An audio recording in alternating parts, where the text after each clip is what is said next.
Seigneur Père Dieu Tout-Puissant, nous voulons te rendre grâce encore et bénir ton Saint-Nom pour ce jour, Seigneur Père, que tu as fait. Éternel Dieu Tout-Puissant, tu avais prévu déjà avant même la fondation du monde, ce jour dans lequel, Seigneur Père, tu attirerais Karl, Seigneur Père, pour pouvoir passer des ténèbres à la lumière et entrer dans le royaume du Fils de ton amour. Père, nous te bénissons parce que tu as permis que cela puisse arriver et que son cœur, Seigneur Père, a été touché par ta parole et il a pris la décision de se tourner vers toi, Seigneur.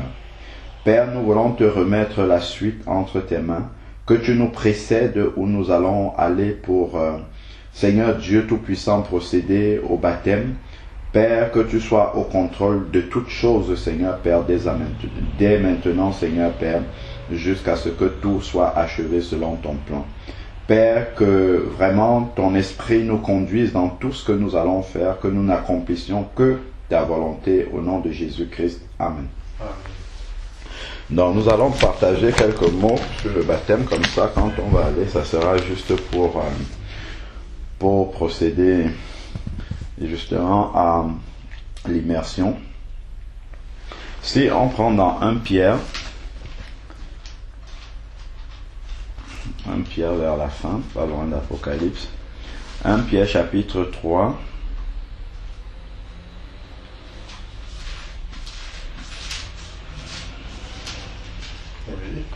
à partir du verset 18 jusqu'à la fin du chapitre 3.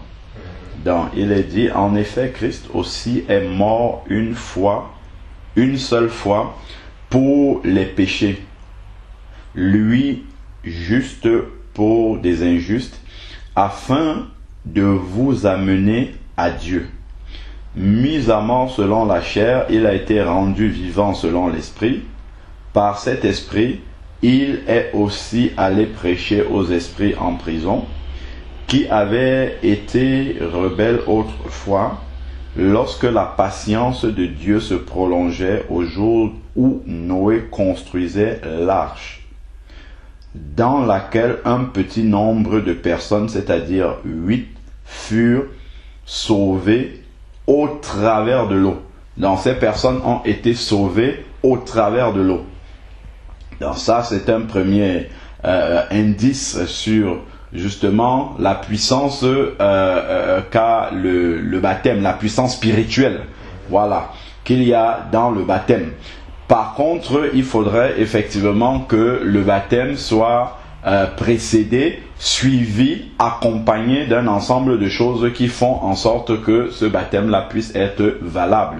Parce que les gens qui étaient dans l'arche avec Noé, qui ont été sauvés, ont dû prendre un engagement. Parce que, comme on le sait, on le lit dans Genèse 6, qui nous parle de l'histoire de Noé, et Genèse 7. En fait, Noé avait prêché pendant près de 120 années. Donc, beaucoup de personnes, quasiment la majorité, sinon la presque totalité des personnes qui l'ont entendu n'ont pas cru. Mais les membres de sa famille, à savoir sa femme, ses 3 fils, Cam, Cham et Japheth, plus leurs épouses, ont accepté le message, et c'est en acceptant le message qu'ils ont pris la décision de le suivre, parce qu'ils auraient pu se rebeller. On a par exemple le cas de Lot.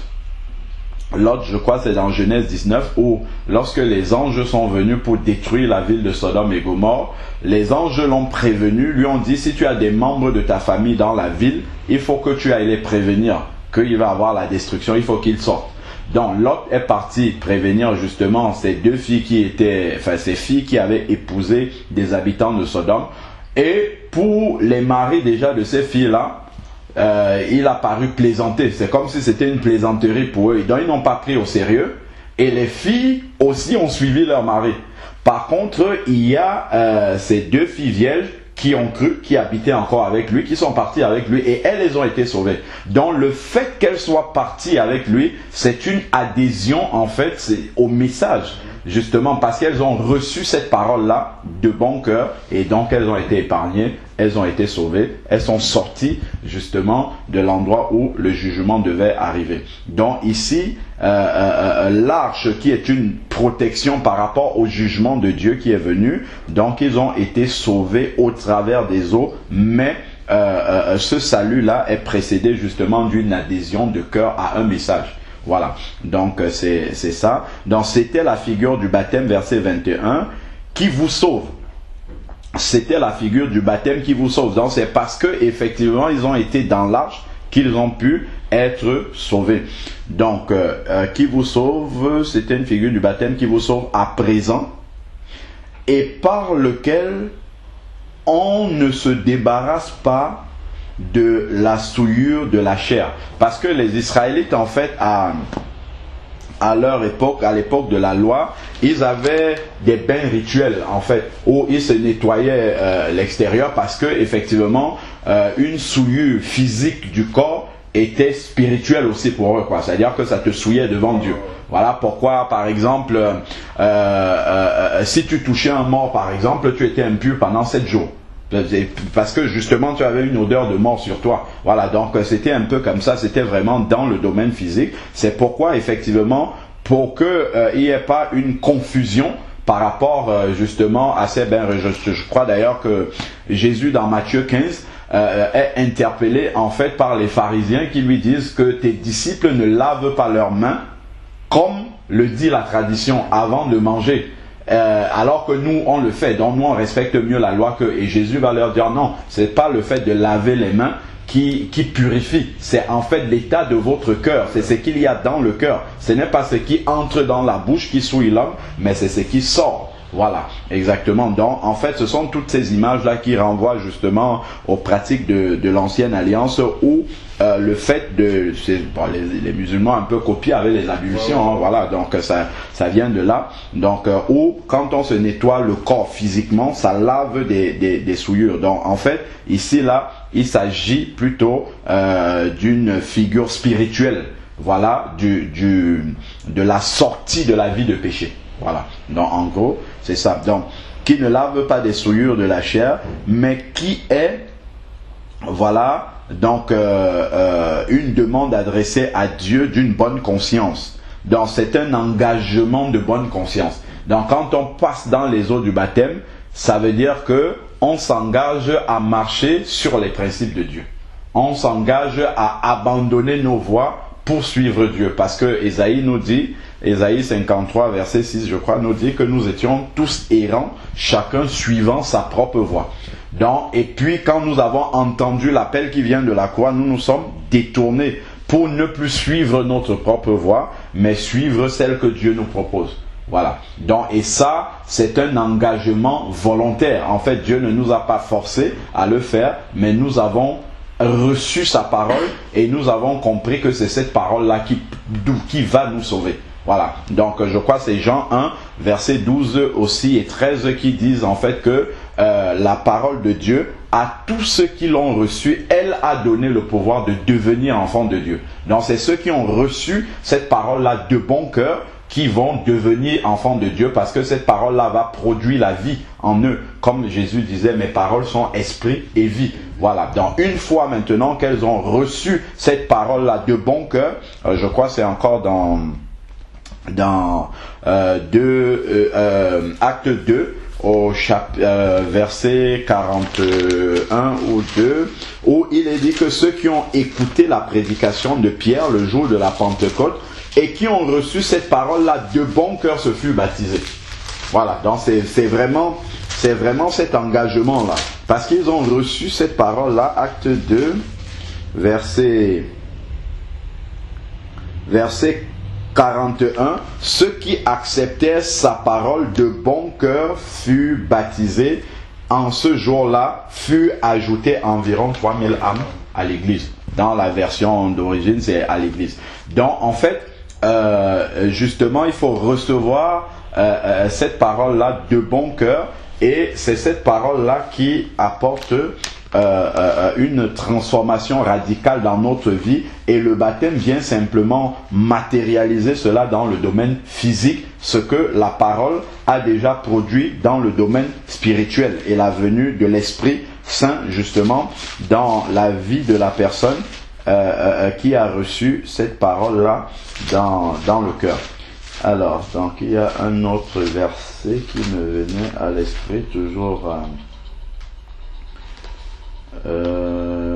là-dessus. Non, là c'est dans Tite. Tite, ça vient après Timothée. Après 2 Timothée. Tite chapitre 3. Tite chapitre 3, verset 3. Donc il est dit, car nous aussi, nous étions autrefois. Donc il y a un avant et il va y avoir un après. Voilà, exactement. Donc il y a un avant de passer par le chemin de la conversion et il y a un après. Et c'est le baptême qui finalise en fait le chemin de la conversion. C'est la dernière étape en fait. Donc ensuite il dit ici, nous étions autrefois insensés, désobéissants. C'est-à-dire que nous marchions selon nos propres voies et non selon les voies de Dieu. Égarés, asservis à toute espèce de désir. C'était des désirs qui étaient conduits et inspirés par notre chair. Alors que désormais, avec l'Esprit de Dieu, en fait, que tu vas avoir, tes désirs seront inspirés par l'Esprit. Et c'est comme ça que tu vas faire la volonté de Dieu. Parce que l'Esprit ne peut qu'inspirer ce que Dieu veut. Parce que ce que Dieu veut, c'est dans sa parole et c'est l'Esprit de Dieu qui a inspiré cette parole-là. Donc ensuite, maintenant, il va dire toute espèce de désir et de passion, c'était les passions charnelles, vivant dans la méchanceté et dans l'envie. Ô Dieu, nous haïssant les uns les autres. Ça, c'est les caractéristiques de l'ancienne nature qu'on avait. Avant de connaître Dieu et de prendre cet engagement de bonne conscience là devant le Seigneur.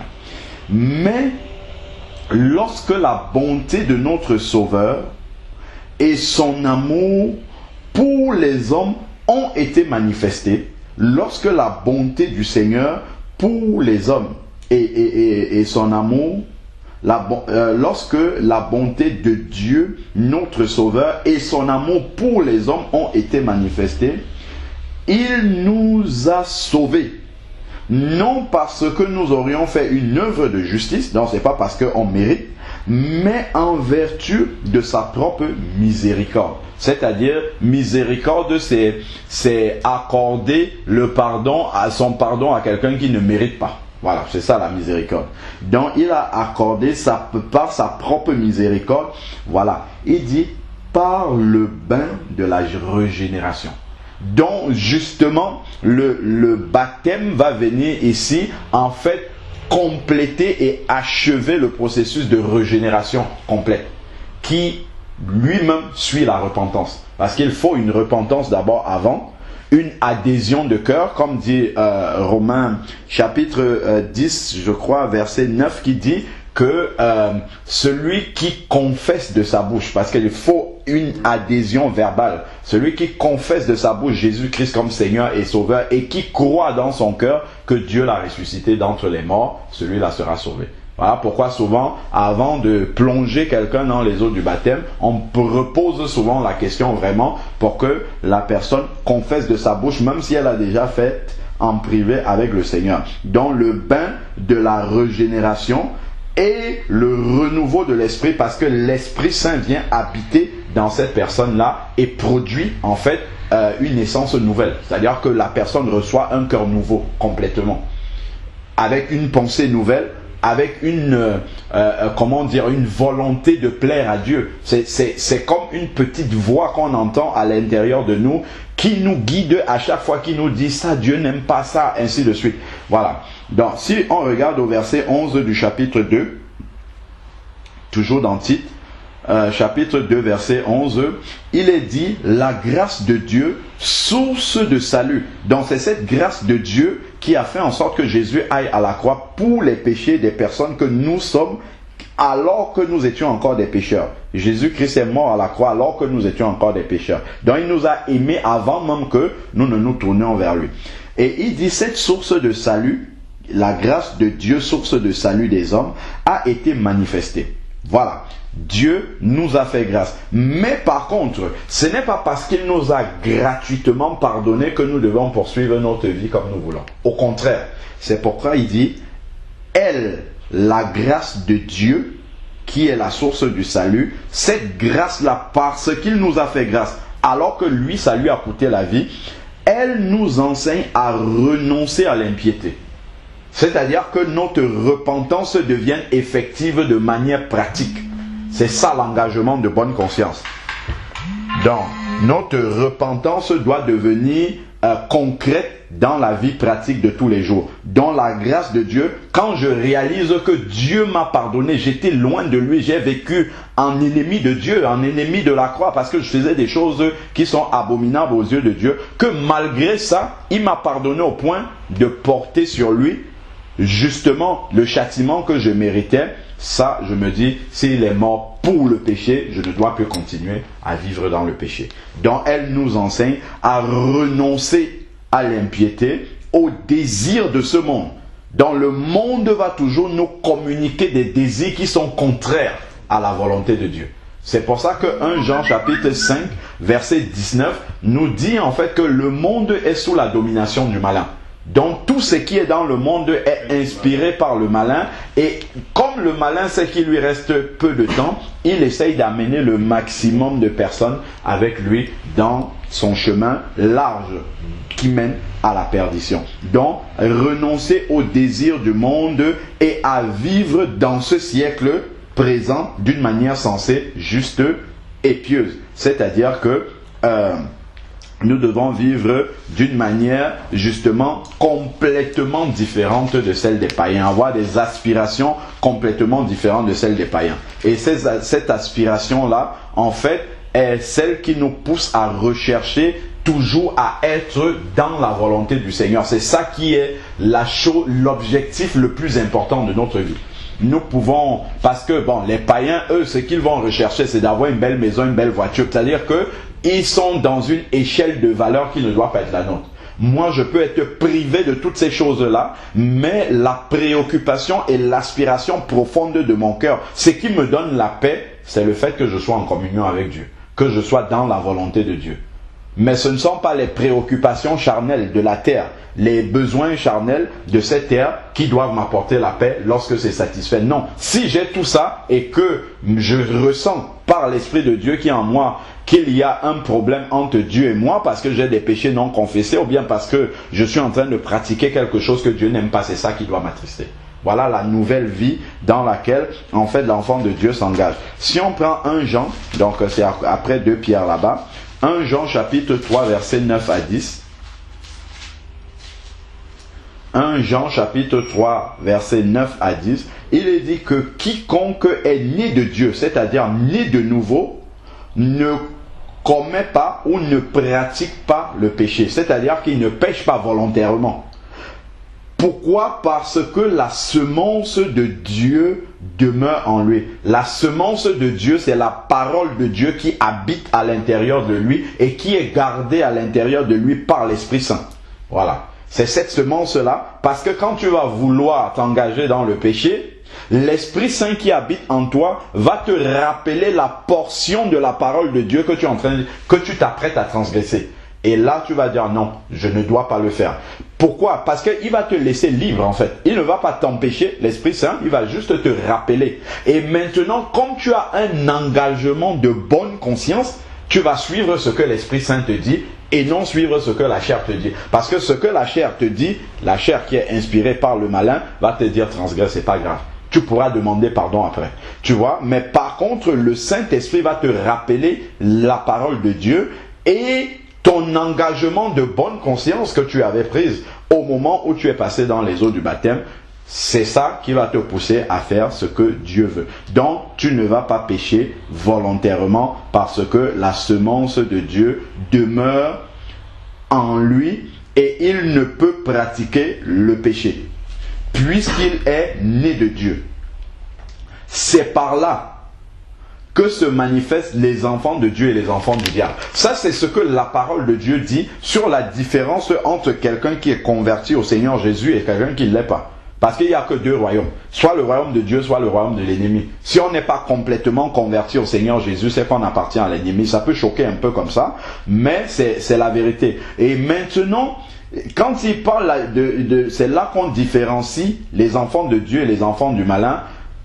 Selon l'opinion générale, globale, publique, les gens pensent que les enfants de Dieu, c'est ceux qui savent lire la Bible. C'est ceux qui la lisent. C'est ceux qui parlent de Jésus, c'est ceux qui vont au culte le dimanche, c'est ceux qui chantent des cantiques chrétiens. Ça, ou bien c'est ceux qui sont baptisés. Beaucoup de personnes pensent que c'est ça, être enfant de Dieu. Non, voilà, exactement. Il nous dit bien que c'est là qu'on différencie les enfants de Dieu et les enfants du diable. C'est l'attitude devant le péché. C'est la volonté à ne pas pratiquer le péché, à ne pas faire volontairement le péché. Bon, il peut arriver qu'un enfant de Dieu tombe dans un péché. Ça peut arriver parce que nous sommes encore dans la chair. Et d'ailleurs, 1 Jean 2 dit que si quelqu'un dit qu'il ne pêche pas, il est menteur. Bon, c'est pas... Voilà, exactement. Ça, c'est le signe que c'est un enfant de Dieu. Par contre, celui qui n'est pas enfant de Dieu, qui peut même être un pasteur, hein. Tu as des pasteurs qui mettent la main dans la caisse sans être gênés. C'est là justement, en fait, qu'on voit celui qui est réellement un enfant de Dieu de celui qui ne l'est pas. Ça ramène à l'engagement de bonne conscience initial. C'est-à-dire que celui qui va se sentir accusé dans sa conscience parce qu'il n'est pas en communion avec Dieu, parce qu'il a fait quelque chose que Dieu n'aime pas, c'est lui qui est un enfant de Dieu. Et celui qui n'est pas repris dans sa conscience alors qu'il a fait quelque chose que Dieu n'aime pas, ça veut dire qu'en fait, il n'y a jamais eu d'engagement de bonne conscience. Parce que c'est la rupture de l'engagement de bonne conscience, du contrat qu'on avait fait avec Dieu, qui nous attriste. Si ça ne nous attriste pas, ça veut dire qu'on n'avait pas pris d'engagement avec Dieu. Et donc on est un enfant du diable, on n'est pas un enfant de Dieu. C'est justement pourquoi c'est le témoignage de notre vie après la conversion qui montre l'authenticité en fait de notre conversion au Seigneur Jésus. C'est ça qui va montrer pratiquement que nous sommes un enfant de Dieu. Donc il dit ici, quiconque ne pratique pas la justice n'est pas de Dieu, parce que la justice c'est un des standards, en fait, une des caractéristiques vraiment de Dieu. Donc il faut aimer et vouloir aspirer, pratiquer les mêmes choses que le Seigneur. Voir les choses comme Dieu les voit. Bon, évidemment, au début, on ne va pas tout voir comme Dieu parce que c'est une marche progressive, comme un enfant qui vient de naître, qui marche, qui tombe, qui se relève, qui va passer du lait naturel, du lait maternel au lait premier âge, deuxième âge de croissance, ainsi de suite. Donc c'est un apprentissage, mais l'engagement du cœur doit être complet, total. Donc non plus que celui qui n'aime pas son frère. Voilà. Donc ensuite, maintenant,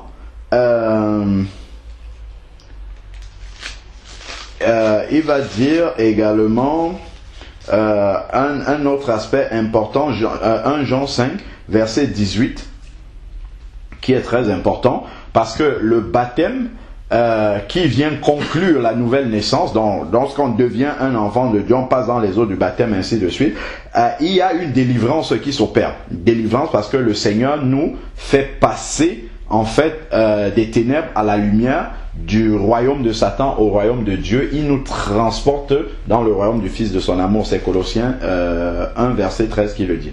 Et ensuite il dit ici, nous savons, verset 18 là, 1 Jean 5 verset 18, nous savons que quiconque est né de Dieu ne pratique pas le péché. C'est ce qu'on a déjà dit là-bas précédemment. Mais celui qui est engendré de Dieu se garde lui-même. Donc il va se prémunir, il va en fait travailler sa relation avec Dieu, écouter la voix du Saint-Esprit qui lui parle sur ce qu'il est en train de faire, qui peut ne pas être la volonté de Dieu. Ça, c'est se garder lui-même. Donc il se garde lui-même et le malin ne le touche pas. Dans le fait de vivre dans la sanctification, c'est-à-dire loin du péché, ferme les portes à l'ennemi. Ne donne aucun accès à l'ennemi dans notre vie. Donc quand l'ennemi vient bousculer notre vie, toucher à certains aspects de notre vie, c'est parce que nous lui avons laissé. En tout cas, quand le péché va forcément ouvrir un accès à l'ennemi dans notre vie. Donc, vivre dans la sanctification est également une protection que nous recevons de la part du Seigneur. C'est une manière de nous garder. Finissons maintenant dans Acte 26, verset 19, où il nous est montré justement le processus en fait par lequel nous nous convertissons, nous arrivons à devenir enfants de Dieu. Il dit, en conséquence, roi Agrippa, je n'ai point désobéi à la vision céleste. C'est Paul qui parle au roi Agrippa et raconte comment est-ce que le Seigneur l'a appelé à devenir apôtre. Mais à ceux de Damas, d'abord, puis Jérusalem, dans tout le pays de Judée, puis aux païens. Donc, il donne le standard mondial de la marche, en tout cas de la démarche pour devenir enfant de Dieu. Il dit, j'ai prêché, j'ai annoncé, la repentance. C'est par là que ça commence. Proverbe 28, verset 13, celui qui cache ses transgressions ne prospère pas, mais celui qui les confesse et qui les délaisse. Confesser et délaisser. Confesser et prendre l'engagement de ne plus faire. Voilà. Donc, 1, la repentance. 2, la conversion à Dieu. Une fois que je suis repenti, je dois m'engager à ne plus suivre le chemin large sur lequel j'étais, mais de me détourner pour suivre maintenant le Seigneur. La conversion à Dieu. Et maintenant, une fois que je suis converti à Dieu, il y a quelque chose qui doit attester que je suis réellement converti à Dieu avec, on peut dire, suivi de la pratique des œuvres dignes de la repentance. C'est-à-dire manifester une vie nouvelle, complètement nouvelle. Voilà. Et lorsque Jésus était sorti des eaux du baptême, comme on peut le voir dans Luc 3, il y a justement l'Esprit Saint qui est descendu sur lui pour se poser sous la forme corporelle d'une colombe. C'est Luc chapitre...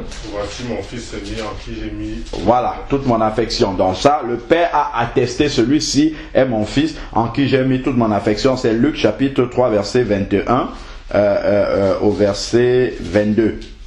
Tandis que tout le peuple se faisait baptiser, Jésus fut aussi baptisé et donc Jésus est juste venu montrer le modèle pendant qu'il priait, le ciel s'ouvrit et le Saint-Esprit descendit sur lui sous une forme corporelle, comme une colombe. Donc en fait, l'Esprit Saint vient attester, vient valider justement que celui-ci est réellement mon fils. Celui-ci est l'enfant de Dieu. Celui-ci est vraiment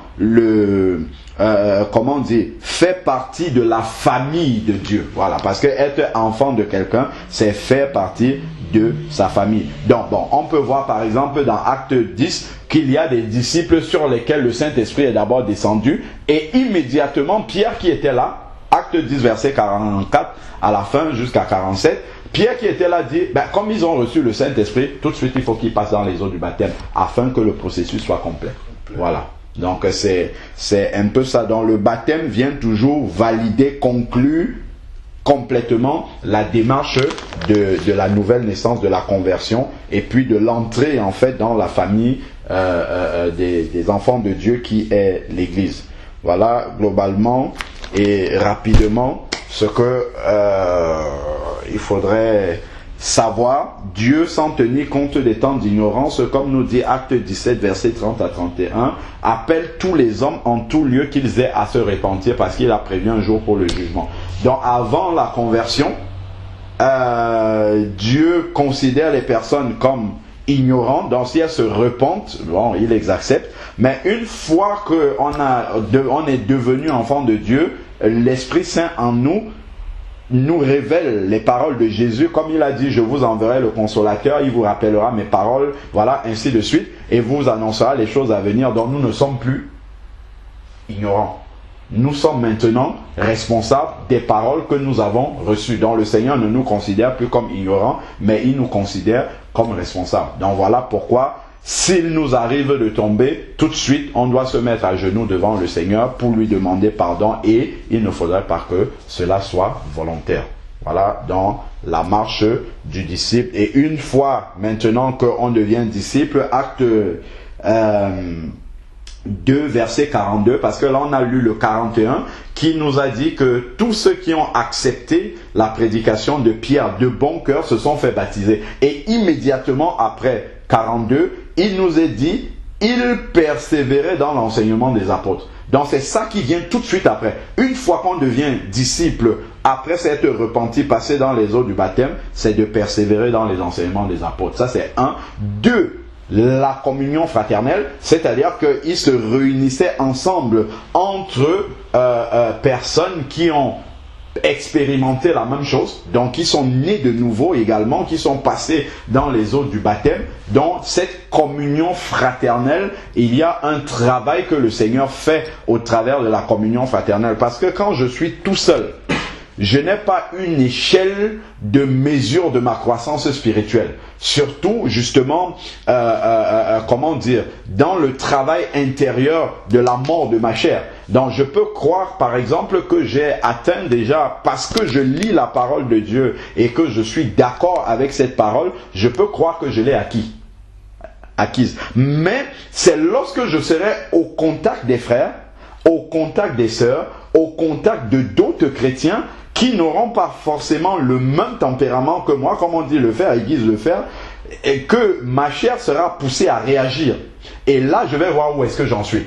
Est-ce que je suis déjà arrivé à la soumettre complètement, ou bien est-ce qu'il y a encore du travail à faire? C'est vraiment dans la communion fraternelle que beaucoup de choses se passent. Donc il y a ce travail-là.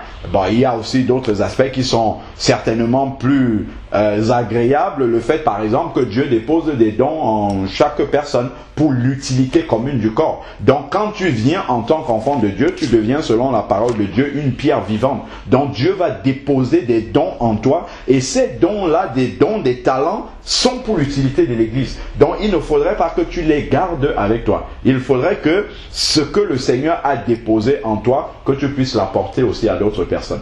Déjà à ceux qui ne connaissent pas Jésus, puis ensuite au corps de Christ aussi, qui a besoin des talents, parce qu'il n'y a aucun enfant de Dieu qui soit identique à un autre. Non, le Seigneur a pris chacun, si on regarde dans 1 Corinthiens 12 où il parle du corps de Christ, chacun a un talent différent et c'est tous ces talents mis ensemble qui font en sorte que vraiment l'Église puisse être équilibrée. Chacun reçoit exactement ce dont il a besoin qui vient de quelqu'un d'autre. Donc si on reste tout seul, on n'est pas dans la volonté de Dieu. Bon, donc il faut prier effectivement pour que le Seigneur te mette en connexion là où tu es avec des bien-aimés qui ont compris la parole de Dieu, parce qu'on doit être basé aussi sur la vérité. Il ne faut pas aller se réunir juste parce que non, c'est la base, ça doit être la vérité. Donc priez pour que le Seigneur te mette en connexion avec des saints de Dieu qui ont reçu la vérité également, avec qui tu vas persévérer et avancer. Ensuite, il dit l'enseignement des apôtres, la communion fraternelle, la fraction du pain. Parce que Jésus, quand il a institué le repas du Seigneur, il a dit, vous ferez ceci en mémoire de moi. Donc il y a un moment où il faut partager le pain et le vin dans le cadre d'un repas pratique, dans le cadre d'un vrai repas, pour se souvenir en fait de la mort et la résurrection du Seigneur. Bon, on s'en souvient tous les jours, hein, on doit s'en souvenir tous les jours, mais s'il a dit de le faire, c'est qu'il y a également une puissance qu'il déploie en fait dans notre marche avec lui au travers du repas du Seigneur et les prières. Donc dans les prières, bien sûr, quand on est tout seul, on prie, on intercède, ainsi de suite. Mais quand on est dans la communion fraternelle, il y a d'autres sujets de prière en fait qui vont arriver, qui sont les fardeaux des autres que nous devons porter. Comme Philippiens 2 dit, que chacun, au lieu de considérer ses propres intérêts, considère aussi ceux des autres. Donc c'est comme ça que, justement, on va commencer à porter les fardeaux les uns des autres, ainsi de suite. Mais si on est tout seul, oui, c'est vrai qu'il y a les fardeaux de la famille, il y a les fardeaux d'Israël, il y a les fardeaux qui viennent comme ça. Mais si le Seigneur dit qu'on doit demeurer dans la communion fraternelle, c'est parce que même dans la communion fraternelle, il y a une certaine protection. Quand le Seigneur dit là où 2 ou 3 s'unissent dans la prière pour me demander quelque chose, je l'exauce, c'est parce que, par exemple, quand quelqu'un est tout seul, le malin sait qu'il est plus vulnérable. Parce que justement, il peut être plus facilement séduit par les fausses doctrines, il peut être plus facilement attaqué même spirituellement s'il n'est pas vraiment ferme et réveillé, parce qu'il peut ne pas avoir une vie spirituelle constante, parce que voilà, tout seul on est toujours un peu plus paresseux que si on a la motivation du groupe, alors que là, quand quelqu'un est dans une communion fraternelle, dès qu'il a un souci, les frères, les sœurs, priez pour moi pour tel sujet, ainsi de suite, et il se sent fort. Quand il arrive, il est peut-être un peu découragé, mais il y a toujours un qui va avoir une parole d'exhortation, d'encouragement, ainsi de suite. C'est pourquoi le Seigneur a prévu qu'on puisse marcher tout ensemble. Et quand il parle du corps de Christ, si tu vois par exemple, si dans mon corps j'ôte un doigt, je le laisse par terre, le doigt, au bout d'un moment, le fait de ne pas être irrigué par le sang qui arrive, qui est pompé depuis le cœur là, va mourir parce qu'il est tout seul, il est isolé. Alors que s'il est rattaché aux autres membres, même s'il est malade, les autres vont le suppléer en fait. Donc si j'ai un doigt qui ne fonctionne pas correctement, les autres vont essayer de remplacer, rattraper la fonction justement que remplissait le doigt. S'il est coupé de ma main et qu'il est isolé, c'est sûr que ça va être la mort. Donc voilà pourquoi le Seigneur nous demande vraiment de demeurer dans la communion fraternelle. Ça c'est vraiment le schéma qu'il a prévu. Après, il pourrait arriver ponctuellement qu'on puisse être tout seul parce qu'on n'a pas encore trouvé, parce que voilà, mais en fait c'est pas la vie normale d'un enfant de Dieu. La vie normale d'un enfant de Dieu, c'est dans la communion fraternelle. Donc il faut prier justement pour que le Seigneur puisse te conduire vers cette communion fraternelle là. C'est vrai qu'à Orléans, je connais un frère qui est là-bas. Bon, après on pourra en parler. Ok, je sais pas si tu as quelque chose à dire. Sinon, on va prier, on va partir. Oui. Je bénis vraiment le Seigneur pour cette journée. Amen. Parce que c'était vraiment un désir de mon cœur. Gloire à Dieu.